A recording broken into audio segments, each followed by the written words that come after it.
Tracking RF. And... got it! Hold on to your butt!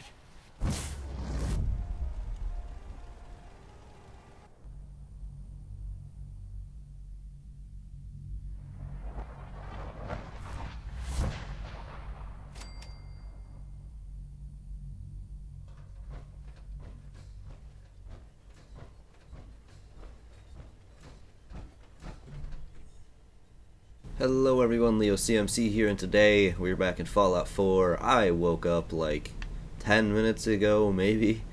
I got 4 hours sleep, went out to breakfast with friends, and then I was like, I need a nap. And then my family woke me up because someone got me a piece of pie for Free Pie Day, which is really awesome, so I had to go grab that, and here we are. We are finally in the Institute. We're going to use this computer terminal real quick. Right before we came in here, interesting. Right before we came in here, we were given a holotape by Sturgis, and I think it's this one. Should be this one. And he was like, "Hey, you should put this in there and get us some." Yep, there we go. He was like, "You should get us as much as we can get." Internal network detected. Okay, can I?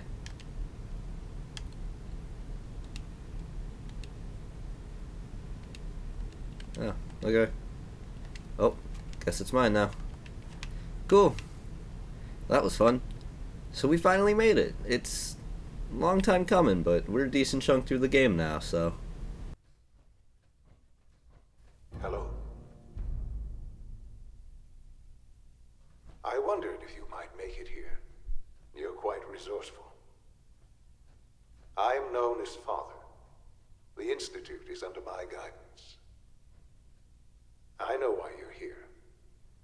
I'd like to discuss things with you face to face. Please, step into the elevator. Started institutionalized.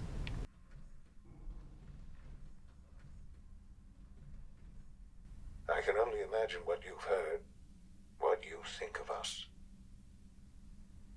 I'd like to show you that you may have the wrong impression. Welcome to the Institute. This is the reality of the Institute. This place, these people, the work we do. For over 100 years, we've dedicated ourselves to humanity's survival. Decades of research, countless experiments and trials, a shared vision of how science can help shape the future. It has never been easy, and our actions are often misinterpreted by those above ground. Someday, perhaps, we can show them what we've accomplished. But for now, we must remain underground. There's too much at stake here to risk it all. As you've seen, things above are unstable. I'd like to talk to you about what we can do for everyone. But that can wait. You are here for a specific, very personal reason. You are here for your son.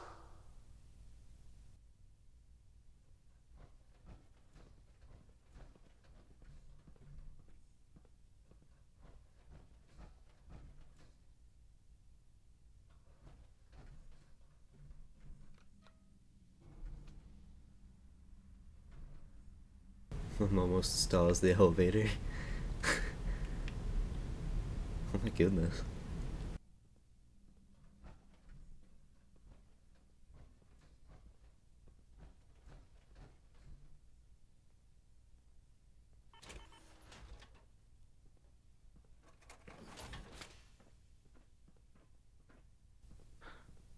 Sean? Huh? Yes, I'm Sean. Sean? Is that really you? Who are you? Sean, it's me. I'm your dad. Father, what's going on? What's happening? Sean, are you okay? You're not hurt, are you? What's going on? Father? Father! Shh. It'll be okay, Sean. I'm here now. I don't know you. Go away. Father! Father, help me! There's someone here. Help me! Who is Father? Where is he? Father? Father, help me! He's trying to take me! Father? Father, help me! Sean. S923, recall code Cirrus. Fascinating, but disappointing. The child's responses were not at all what I anticipated. He's a prototype, you understand. We're only just now beginning to explore the effects of extreme emotional stimuli. Please try and keep an open mind. I recognize that you are emotional, and that your journey here has been fraught with challenges. Let's start anew. I am Father. Welcome to the Institute. Father? That's your name? Your title? Father is my unofficial title. It's what I've come to mean to the people of the Institute, just as you mean to your son, to Sean. Just... help me understand what's going on here. I promised answers, and answers you shall have. But I need you to realize that this situation is far more complicated than you could have imagined. You have traveled very far, and suffered a great deal to find your son. Well, your tenacity and dedication have been rewarded. It's good to finally meet you, after all this time. It's me. I am Sean. I am your son. How is that even possible? I know this is a lot to take in. In the vault, you had no concept of the passage of time. You were released from your pod and went searching for the son you'd lost. But then you learned that your son was no longer an infant, but a 10-year-old boy. You believed that 10 years had passed. Is it really so hard to accept that it was not 10, but 60 years? That is the reality. And here I am, raised by the Institute, and now its leader.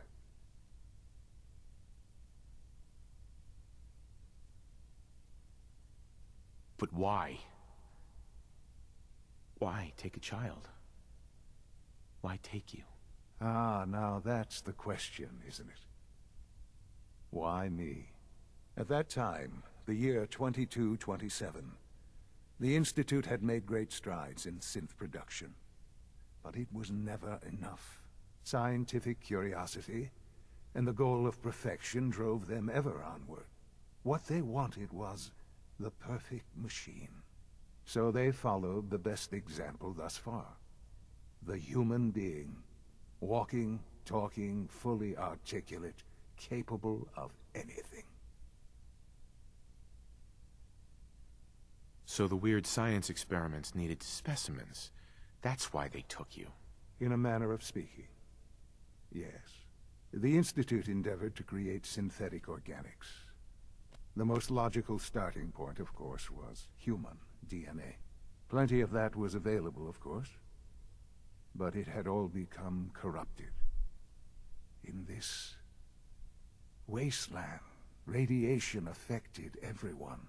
Even in their attempts to shield themselves from the world above, members of the Institute had been exposed. Another source was necessary. But then the Institute found me, after discovering records from Vault 111. An infant, frozen in time, protected from the radiation-induced mutations that had crept into every other human cell in the Commonwealth. I was exactly what they needed. And so it was my DNA that became the basis of the synthetic organics used to create every human-like synth you see today. I am their father. Through science, we are family.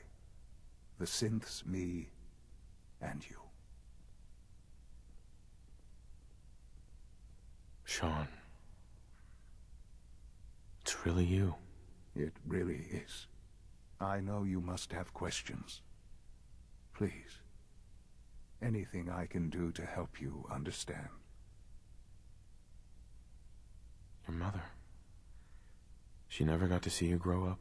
Yes. What happened to her was... I've gone over the records of the incident, of course. It seems her death was an unfortunate bit of collateral damage. Sean, she loved you.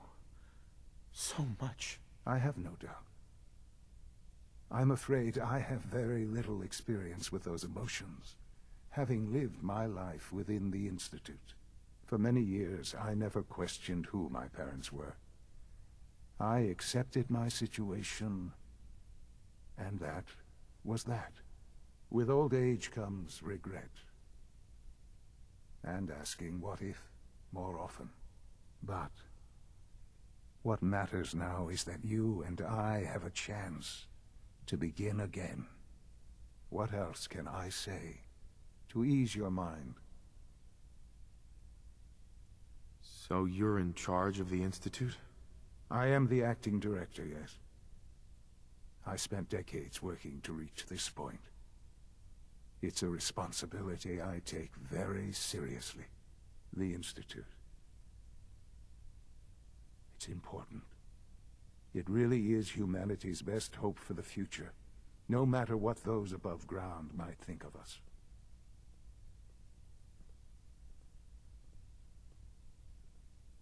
It doesn't matter what they think. What matters is what you do.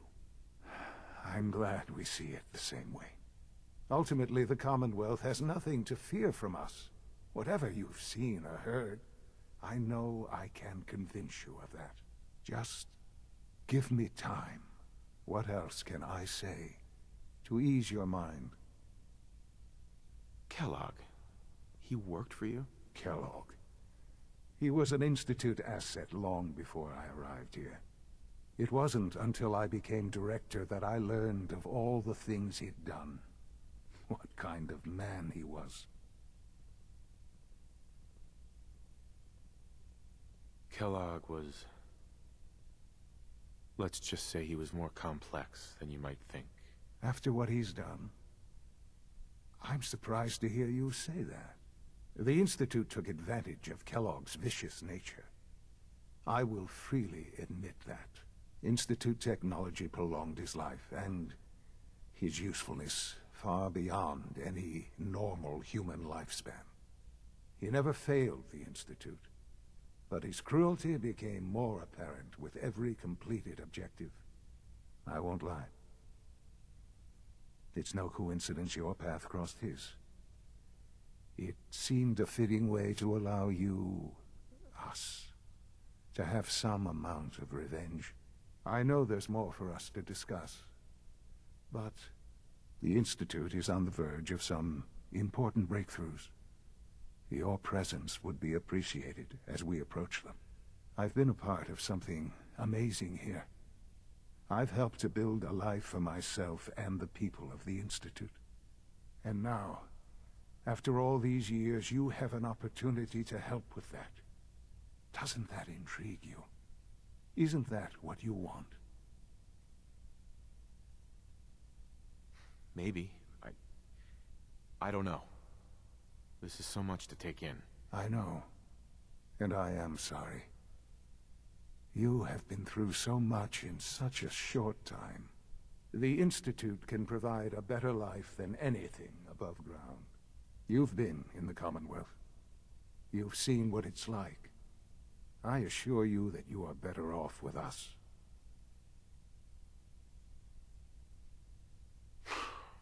I don't know what to do. I realize that. It's why I'm trying to help you. I hope that you can see that rationally. The Institute is the only thing left in the world that is worth being part of. I simply ask that you give the Institute, me, a chance. A chance to show you what I've been telling you. We really do have humanity's best interest at heart. Will you take that chance? All right. Thank you. The Institute is now your home, as much as it is mine. Please take some time, get to know it. Meet the people you'll be working with. You'll want to introduce yourself to the division heads. Dr. Fillmore in Facilities, Dr. Ayo in SRB, Dr. Holdren in Bioscience, and finally Dr. Lee in Advanced Systems. They've all been notified of your arrival, of course. Meet them, and then we'll discuss what comes next. Wow. Alright. It's definitely been a long time coming. So we finally made it to the Institute. We have officially met Sean. Or, I suppose, who Sean has become. We've made it that far, and I'm very proud to say that, actually. Gonna do that one. I'm going to change into, like, actual arm now. That entire time, I just had to stare at myself in that, in that stupid suit, and I just couldn't get over how bad it looked, so it's gonna be good to get it off. I don't even know what my strongest stuff is anymore. I'm carrying so much extra on me. Alright, I think that's everything. Oh yeah, that's definitely what I was in. We're carrying too much, and I did not realize that. How much extra do I have on me? Oh wait, nope. I'm just under now, because I have strength added on from some of my stuff. So you can go past him and in here. I don't know what's in here. I think this is his room specifically. Yeah, it is. This is Sean's room, actually. This is Father's room, I suppose. As I was going through that entire cutscene, I honestly kind of had doubts about what I was doing. I was like, because I know what ending I wanted to aim for. Thank you. But now, almost done. I might change it. Tighten up this primary drive servo. That's the third primary drive breakdown this month. As far as I'm concerned, the phase out on these older models can't come soon enough. Oh, I don't know. Most of them have lasted long past their projected lifespans. If you ask me, they were built pretty well. I can't argue with that. Even so, I'm ready to see the full Gen 3 roll out. There we go. All set. Unit, you can return to duty. Thank you, ma'am. Thanks again. Of course. We're all looking forward to working with you. The Institute is my life. I hope it'll be yours too. Hi, Doc. They weren't kidding. You really are here. Well, all right. I'm Allie Fillmore. You can think of me as the Institute's chief engineer. When Father told us about you, I could hardly believe it. You've been through so much, I think most people would have just given up. If you don't mind my asking, what was it that kept you going all that time? I just wanted to find my son and keep him safe. Now that you've found him, I hope you're proud of the great man he grew up to be. Now, I'll give you a quick rundown of the Facilities Division, and then I'll answer any questions you might have afterward. As you might guess, we keep the Institute's mechanical and electrical systems running smoothly. We maintain and upgrade all of the systems that make it possible to live and work in a place like this. There's a lot of machinery behind these walls that recycles the air and water and provides power to the laboratories and quarters. The work we do might not be as exciting as some of the other departments, but it's at least as important. So, now that you're here and you've spoken to Father, does that mean you're on board? I'm just looking around. I see. Well, please do mind what you touch. Sensitive equipment here, not like topside. If there's anything else you'd like to know about the Facilities Division, I'm happy to discuss it. I'm good for now. Thanks. Goodbye, then. Alright, so that's the first doctor of the 4 we were supposed to meet.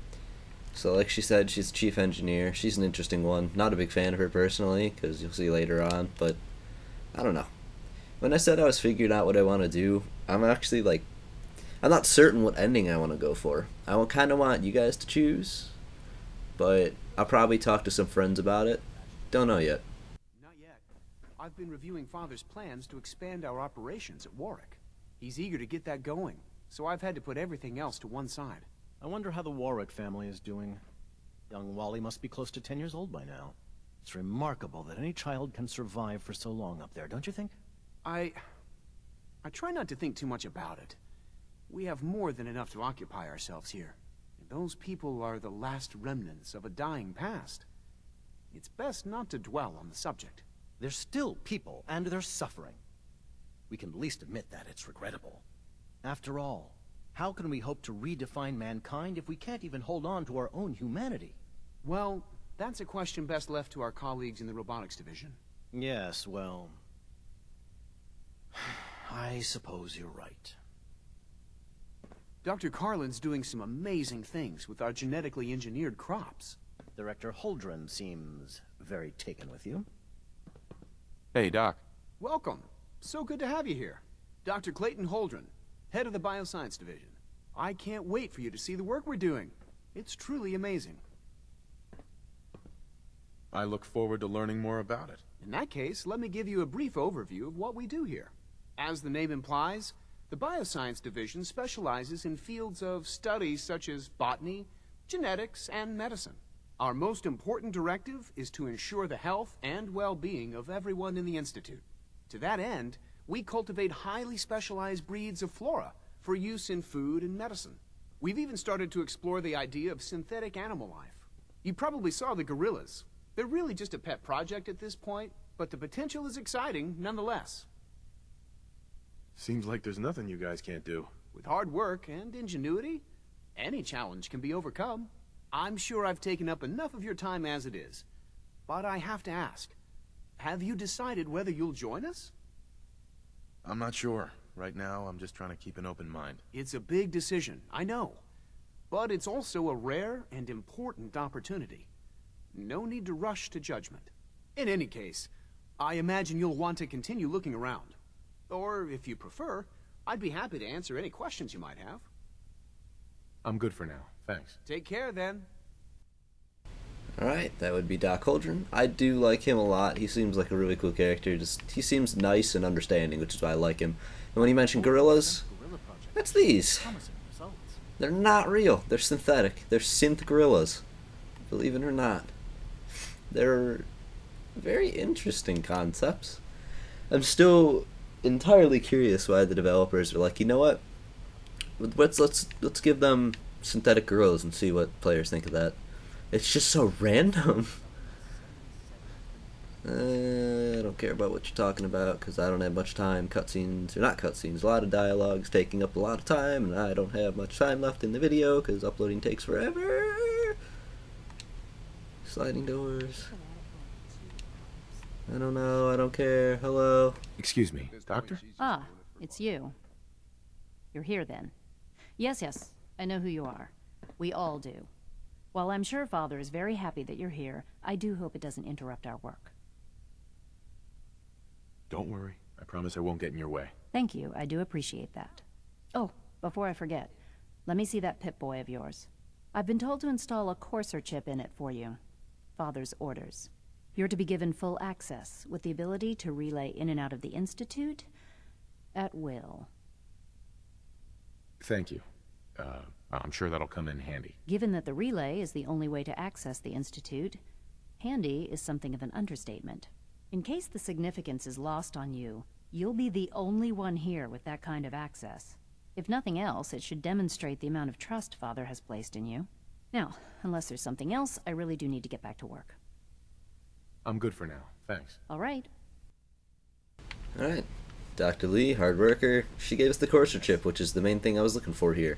Kind of ignoring all the other people if you couldn't tell, because as I just said, I'm rushing. She's really cool, kinda, actually, I don't know, she's kind of a snob, but what are you gonna do? She installed the Courser chip, which is the main point, and as I said, it allows us to get in and out at any times. That huge relay we just took a ton of time building, guess what? We don't need it anymore. Isn't that lovely? I've got a different version of your your helmet, excuse me. Alright, we're gonna visit the last doctor and then call it there. Goodness gracious, this entire video is just... thank you. Anything suspicious to the SR. Can I get through?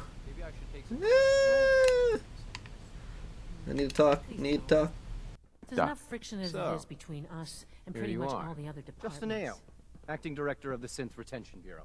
I'll be upfront with you. We're going to be keeping a close eye on you for the near future. Despite your relation to Father, you're a bit of an unknown quantity. I'm sure you understand. There won't be any issues, will there? No problems here. Good to hear. Now, Father has asked that I provide you with a brief overview of the Synth Retention Bureau. Our primary responsibility is the recovery of escaped synths that are hiding among the human population on the surface. Why would synths want to escape? Synths do not want. They might look like human beings, but they're machines. As to why they're escaping? That matter is currently under investigation. Our main instrument is the Courser, a third-generation synth assigned to operate on the surface. Coursers hunt down and reclaim synths that have escaped the Institute. They are highly self-sufficient, trained in combat, infiltration, and tracking. In a word, our Coursers are relentless. But I gather you know all this, since you've encountered one already. In fact, I'd very much like to know how you defeated it. I'm no stranger to combat. Even so, a Courser should be more than a match for any single combatant. I suppose I'll have to ask robotics to perform detailed diagnostics on the entire production run. As if we don't have enough problems. Now, unless you need something else, I'll get back to work. I'm good for now. Thanks. Very well. Alrighty, and that was Doc Ayo, the last one. As he said, these are the people that basically send out the coursers. At least that's the division that does it. They go and reclaim all the escapees, which is interesting to say the least. As always, everyone puts such... synth attention. Everyone puts such a huge, like... I don't really know what the word I'm looking for here is. The point is, everyone seems to make coursers out to be these total powerhouses, when in reality, they're not that strong. But I guess lore-wise, they're meant to be like super strong, and yet, because it's a game and a decently high level, they're kind of a joke. That being said, there's Father once more. In the next episode, we're going to continue on our journey through Fallout 4. Thank you all very much for watching. I apologize if all this dialogue isn't your thing, but at the very least, it's a ton of story progression, and I'm happy that we've made it this far. I'm very proud to say I've made it this far in such a short time compared to my last Let's Play, which took a long time. So, thank you all very much for watching. Have a wonderful day, night, week, and all those other things, and I will see you all again soon.